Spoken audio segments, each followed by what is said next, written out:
Good afternoon, everyone. I hope you've had a great conference so far. My name is Marquita Proctor, and I'm the instructional coach for the middle and high school in Rockcastle County Schools.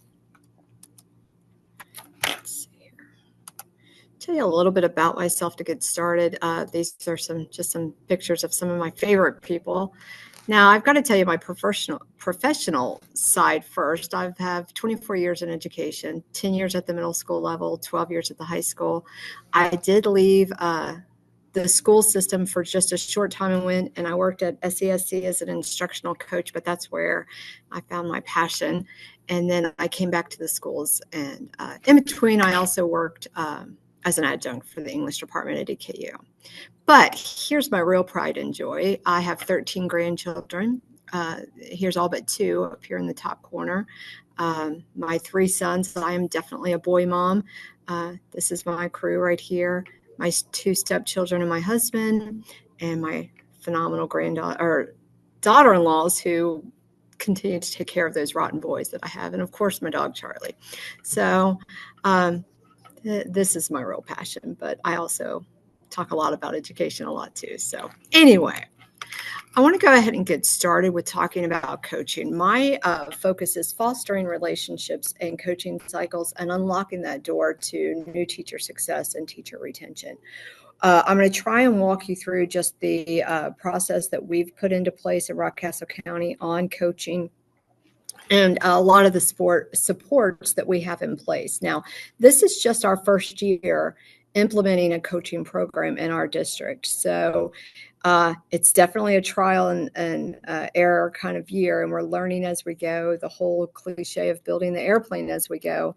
But we've already seen quite a few successes. And when I saw the opportunity to share, anyone who knows me knows that anytime I get a chance to talk about coaching, I absolutely will, because I am absolutely passionate about providing supports for teachers, new teachers, veteran teachers, just supporting that support for teachers. Now, I want to start with our story. Our coaching story, like I said, starts when I left Rockcastle County. Southeast South Central Educational Co-op got a grant through New Teacher Center, and I was hired as one of the instructional coaches there. And that's where I got my training, through New Teacher Center. One thing I missed about being a part of the co-op, I loved the co-op, but one thing I missed about it was being a part of that closer knit team that is a district. So I came back, and the following year after I returned, we started talking about how we could start implementing coaching in the district. And our administrator, Mr. Bussell, was able to carve out some time for me last year where I was able to teach part-time and coach part-time. We had now we're a tiny little district. We're a small district.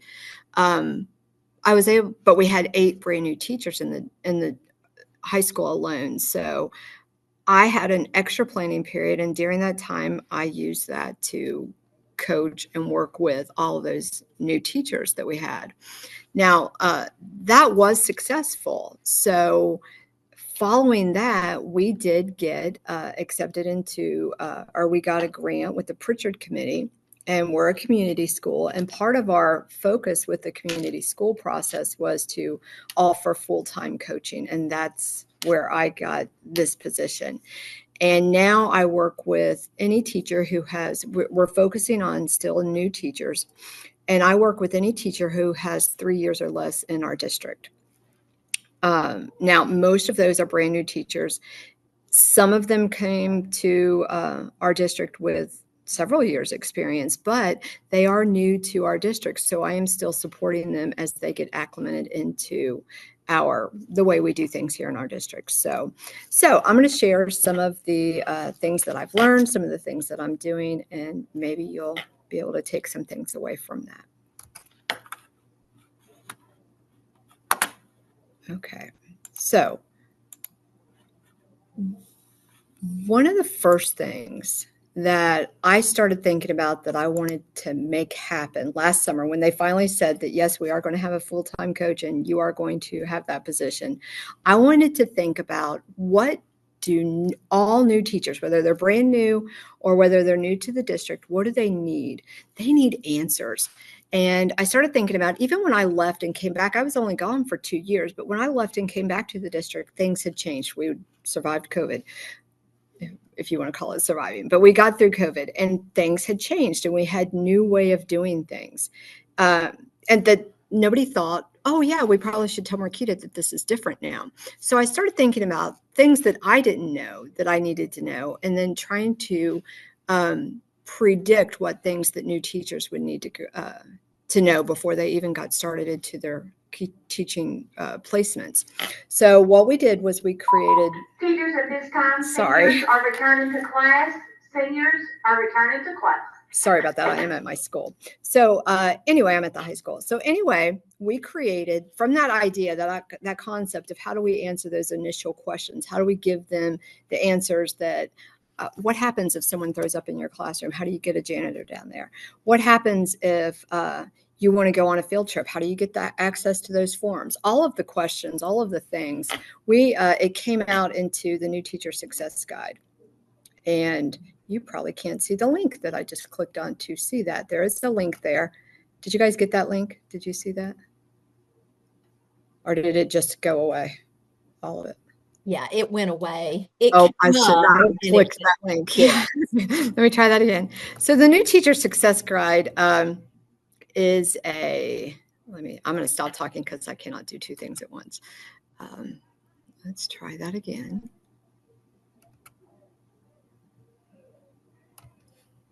I am so sorry. I thought I'll just click that and it'll go. And then I went, oh, I bet that didn't. Sorry.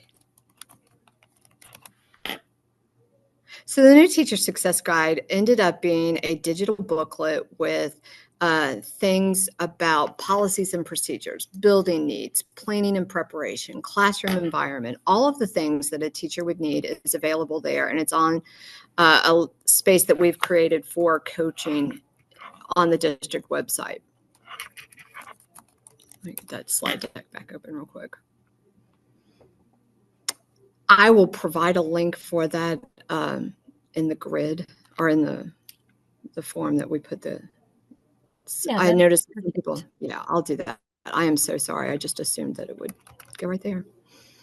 Okay, let me try this again.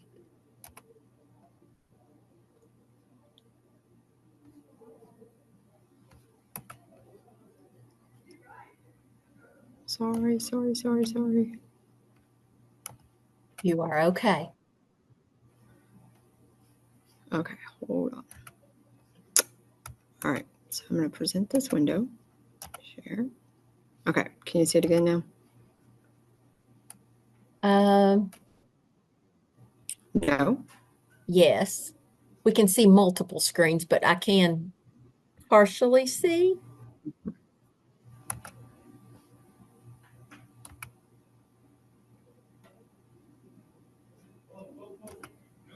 How about now? Perfect.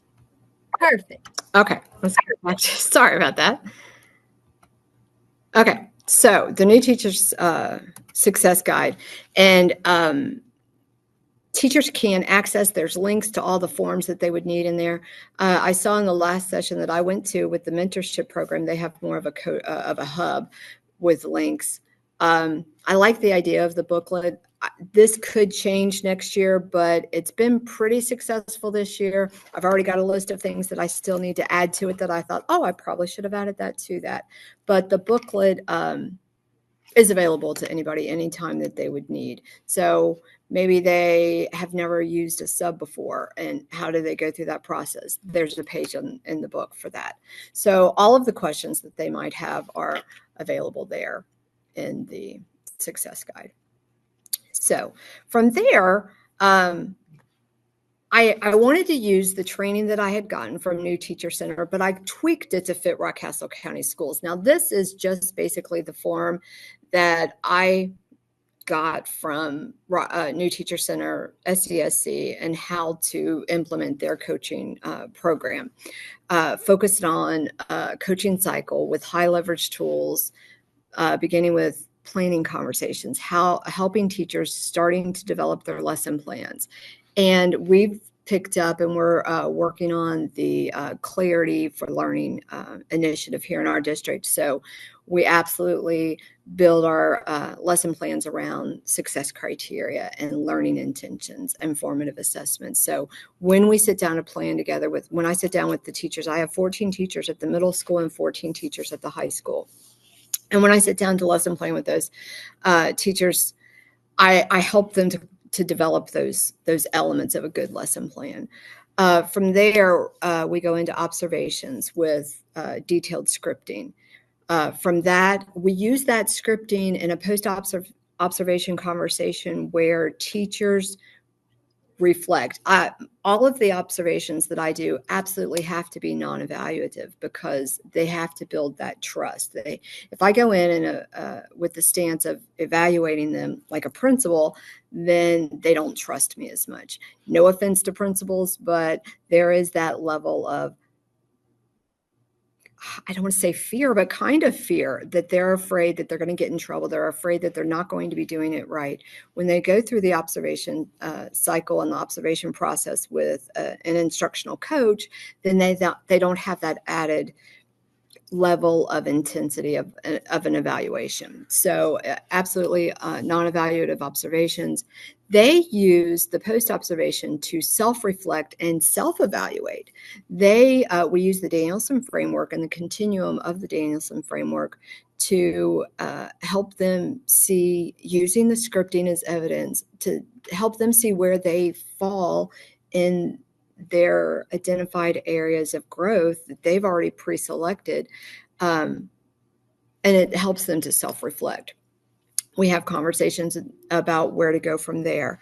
We also include an analysis of some form of student learning, some artifact that they have used in this cycle to evaluate, was that teaching decision, that instructional decision, those instructional strategies, were they successful?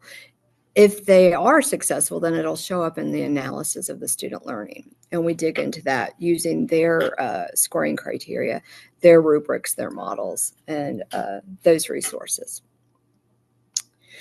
Okay, so just to kind of go back over that, we focus on around and through the Danielson framework. We immediately in the first few weeks of school, we start having a conversation about their professional growth plan.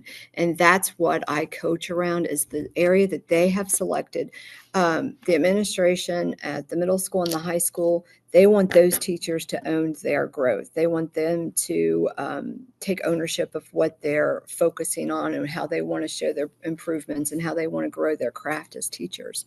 And so they make decisions. Now, will the initiatives that we have in place, like the Clarity work and Kagan strategies, will they have impact on those decisions? Absolutely. But they make the final decision on what areas they want to grow in.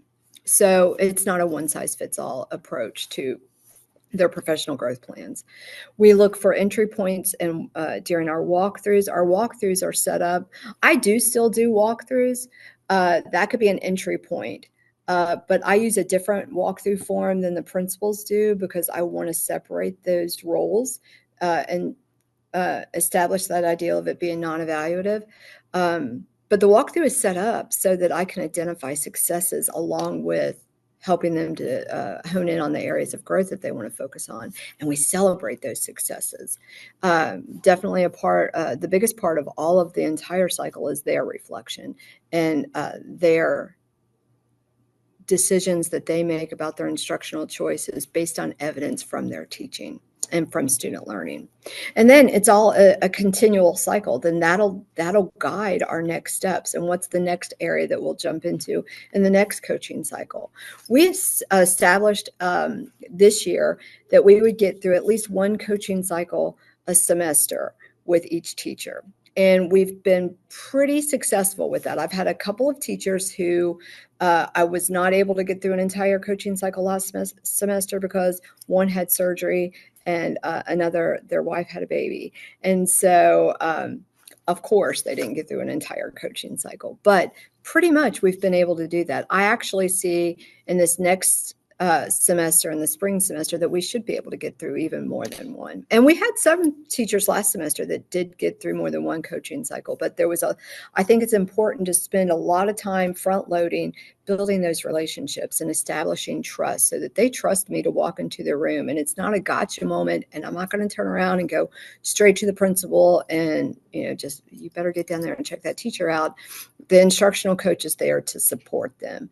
I don't like to use words like fix or even help. My role is to support.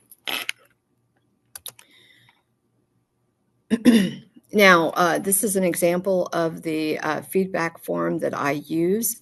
It's an autocrat form. I use a Google form where I fill out the information and they get immediate feedback. And I think that's important too, the immediacy of it. And it's as soon as I hit complete on the Google form, they get that feedback sent to their email.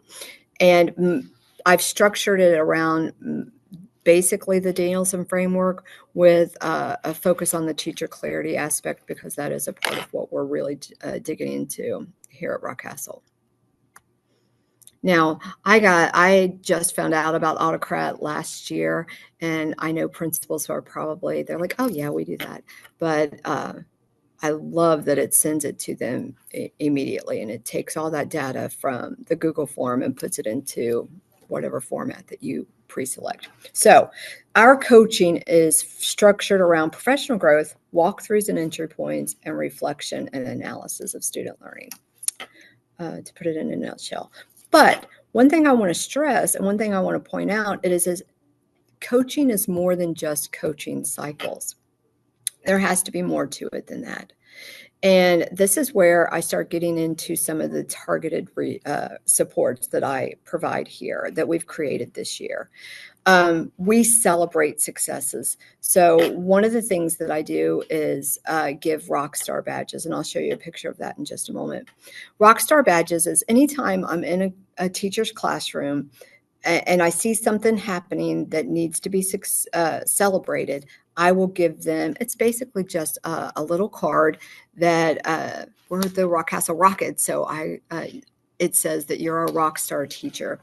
And it identifies the area that I saw being demonstrated and the date on which I saw it. And now this is the first year that I'm trying this. Well, actually, I started it last year, but I worried that teachers would think it was a little bit cheesy, but they actually enjoy getting those. They share it out on social media even before I can.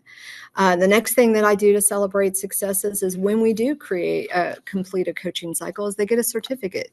Now, does that certificate mean anything in the grand scope of their teaching career? Not really, but does it mean something to them that they can see that they've completed something and they can see the value of it in their own teaching skills that they've developed through that coaching cycle?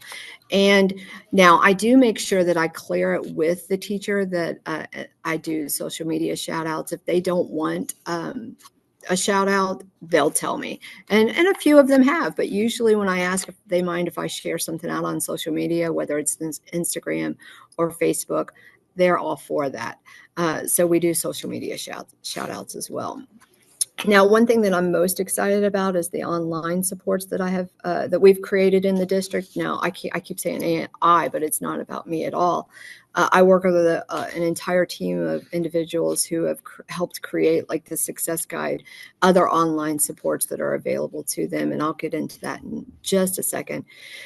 One thing I started last year, one thing I learned, I was very involved in the EKU writing project for years and years. And I've learned through that work that some of the best professional development that you can get is the teacher down the hall. I can learn more from people around me than almost any conference that I've ever been to.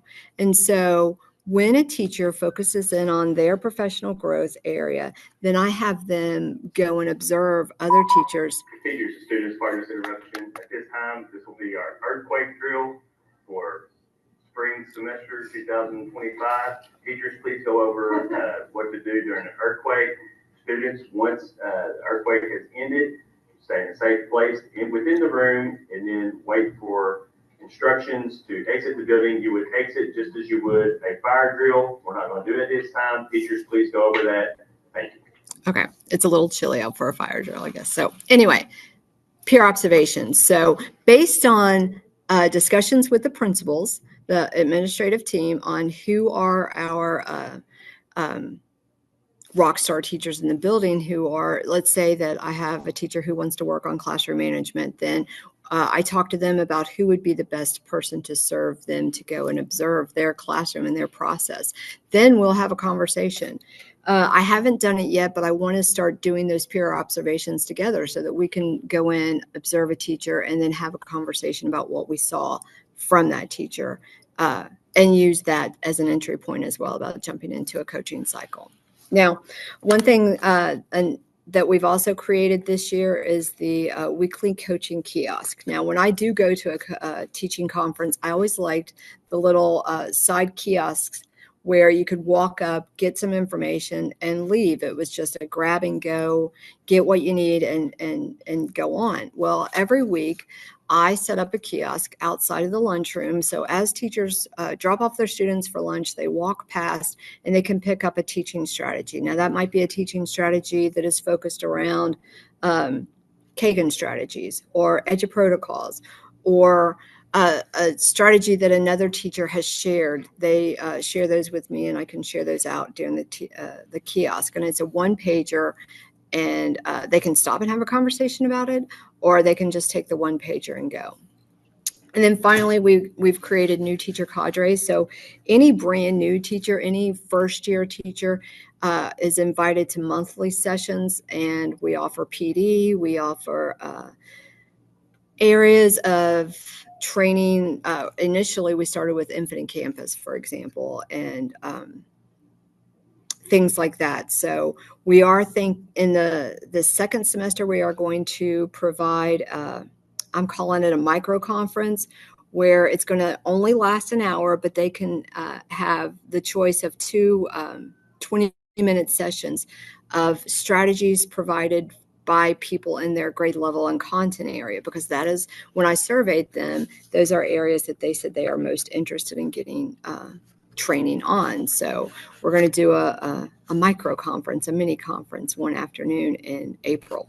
And so those are some of the beyond coaching, traditional coaching that we're providing for teachers. Here's a couple of examples. You can see that these pictures are basically just me sitting at a cart, but that's the kiosk. One of the events that I provide monthly, Cookies with the Coach, and we can come in and talk about problems of practice and try to get some answers for things that they are interested in. This is one of our new teachers. Now, she is not a brand new teacher. We snagged her from a different district. She's phenomenal English teacher, but even a veteran teacher was excited to get the coaching cycle certificate and one of the coaching cards.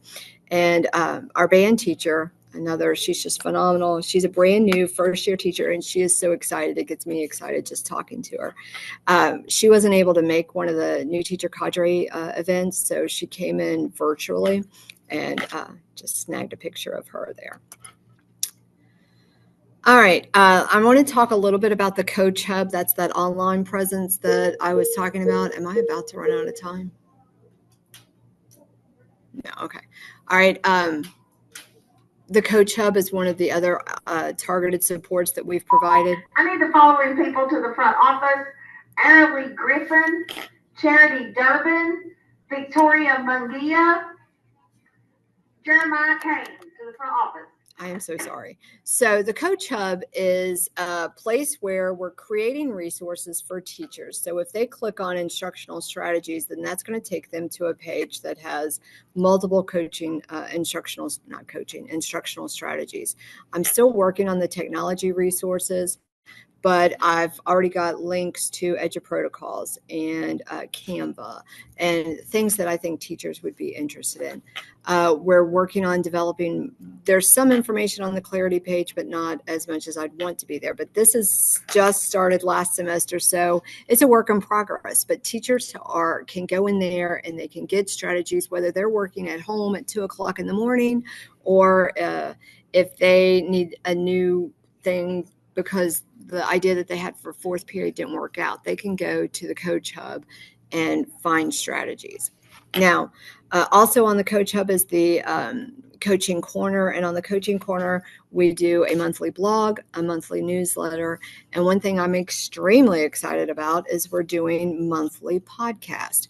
Rocket Teacher Talks is when I invite anybody who would like to come to the table and we have a conversation about issues that are pertinent and important to the teachers in our buildings in our district. We've had a conversation about formative assessments. We've had a conversation about classroom management. We're going to go into conversations about writing across the curriculum, just topics that are at the front of the page for teachers in our district. And those recordings are stored on the website, and they can click on the link and listen to it and get strategies and get ideas for how to implement and find answers to questions that they have in their classroom. So Lonnie Mink, come back to Miss Tandy's desk, Lonnie Mink. Anyway, so not only is it just your traditional coaching cycles, but it's also other areas that we try to support the teacher on multiple levels.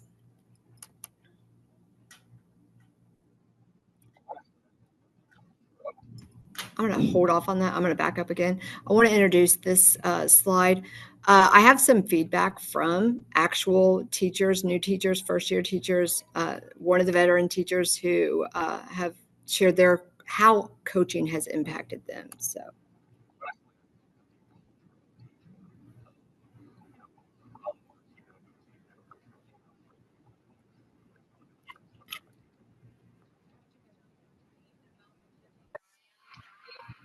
All right, we're not hearing anything.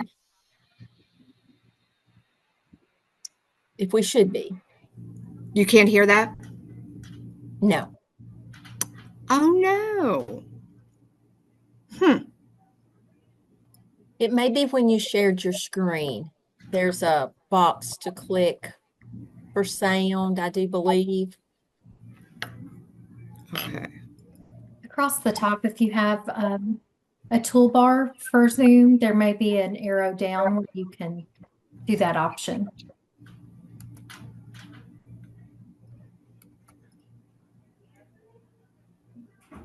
Okay. Well, I'm going to stop sharing and reshare. Sorry, guys. With the announcements and the technology, I am so sorry. Well, you're okay. You still have about 11 minutes left. So, okay. So you're good. You're good.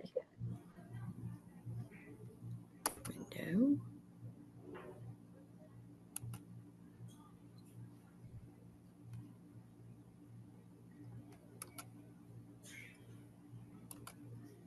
Share.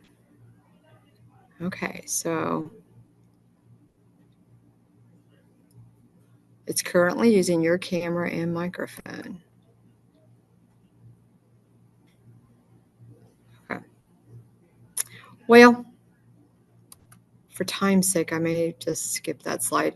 It's just those teachers shared just some ideas about how coaching has impacted them. And we have new teachers and we have veteran teachers who I really believe in this idea that every teacher deserves a coach, and that whether you're a new teacher or a veteran teacher, then am I still sharing that screen?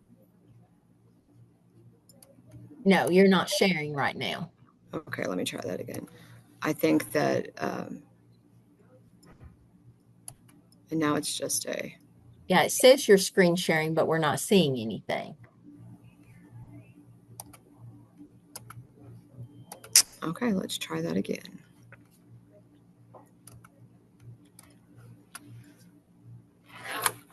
Hold on.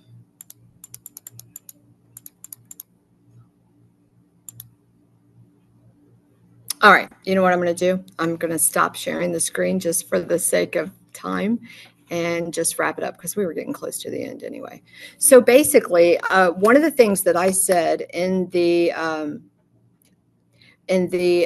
presentation was this idea that, or in the description of the presentation was that this is all part of retention. Last year, of the 8 teachers that were brand new, we lost 2. Everyone else returned.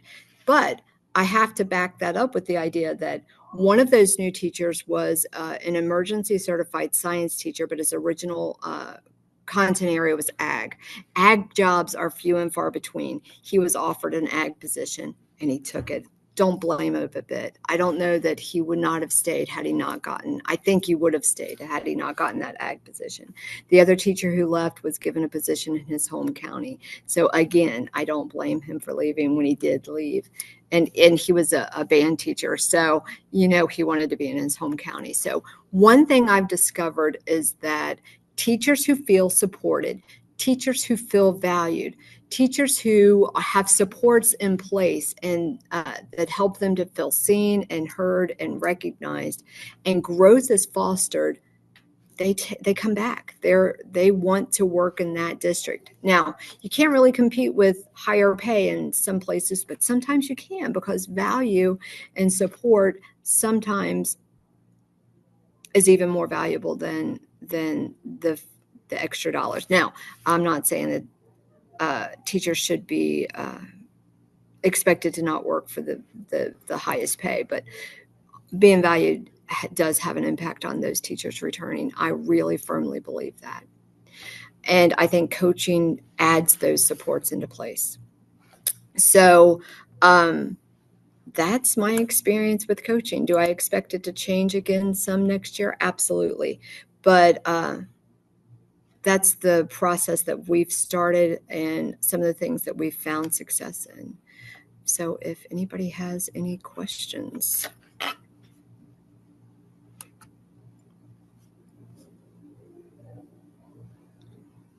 Thank you so much, Susan. I do see your comment. The website, the Coach Hub, has everything that I do except some of the tools. And I'm going to New Teacher Center and SESC gives us access to New Teacher Center's Keanu tools, but that's going away. I don't know if anybody else uses that. So I will be recreating some of the tools that I use, and I'll put them on the website as well. So don't mind at all to share those with anyone.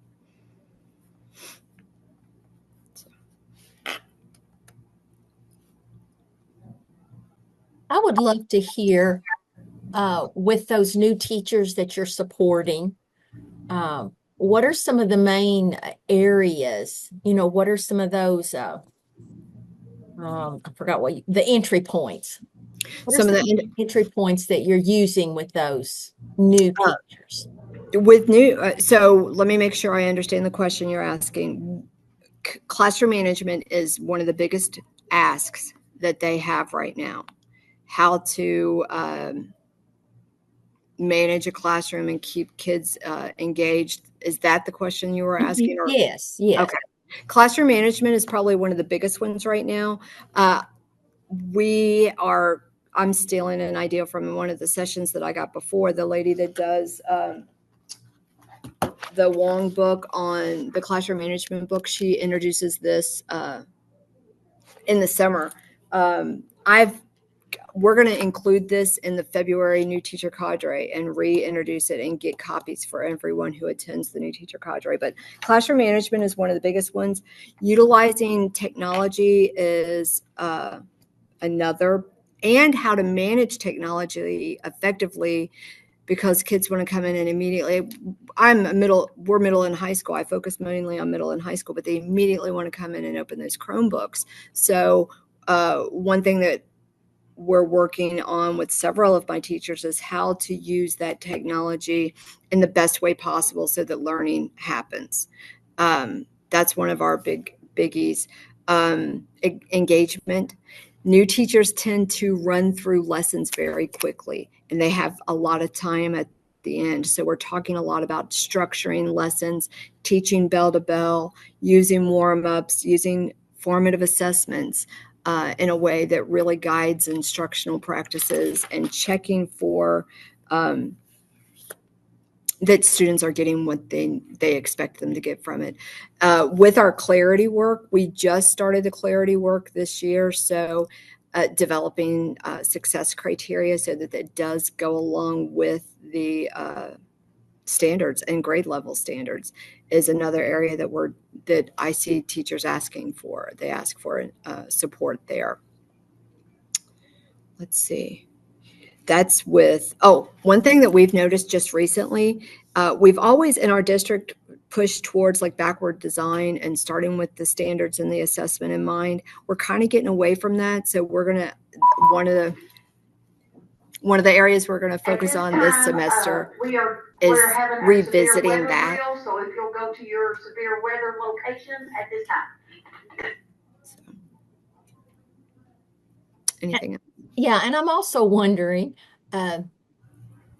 how do you share with the principals the work that you're doing with teachers? What does that look like? Because it's not evaluative and you've built that relationship, but how do you share information with principals around the work that you're doing in the coaching cycles?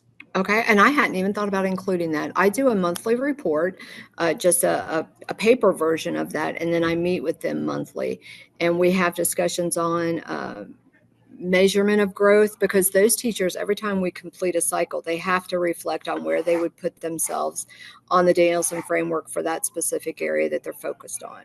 And so if that teacher is showing growth, and they're open to coaching, because I have a couple who are reluctant coaching participants, if you will. So we have conversations about that. I am very careful about using the words they're good teachers or bad teachers, or good lessons or bad lessons, but we use that data from the reflections and the analysis to guide those discussions with those principals. And I basically just created a report in Canva, and I show them the number of interactions that I have with teachers, the number of cycles that I get through in a month with different teachers. So I use that data. So there is some data, even though it's non-evaluative. I count the interactions. I can't count the tools that I use with them. I count the number of cycles that we get through. Good. And there's one question that just came in from Melissa. Can you recap info about the coaching kiosk? Okay. So the coaching kiosk, I basically have a little cart. I wheel that cart upstairs, and I have printouts. I call them a one-pager describing a strategy and how that could be used across content areas. I stay in the lobby throughout the lunch session, and as teachers walk by, they can walk up to the kiosk and take a strategy or stop and talk about a strategy. I would eventually like to have even videos of, if I am in a teacher's room and they are using that strategy, they could see that strategy in the process of being used. So it's basically a grab and go. They walk up, they can take the strategy, or they can talk about the strategy. And I make decisions on which strategies to share just based on conversations that I have with different teachers.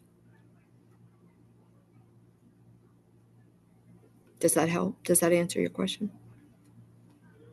Yes. Yes. Anyone else? Yes, that was wonderful. I'm in a really noisy area. That's why I really didn't want to chime in and interrupt everybody, but it was great. Thank you so much. Thank you.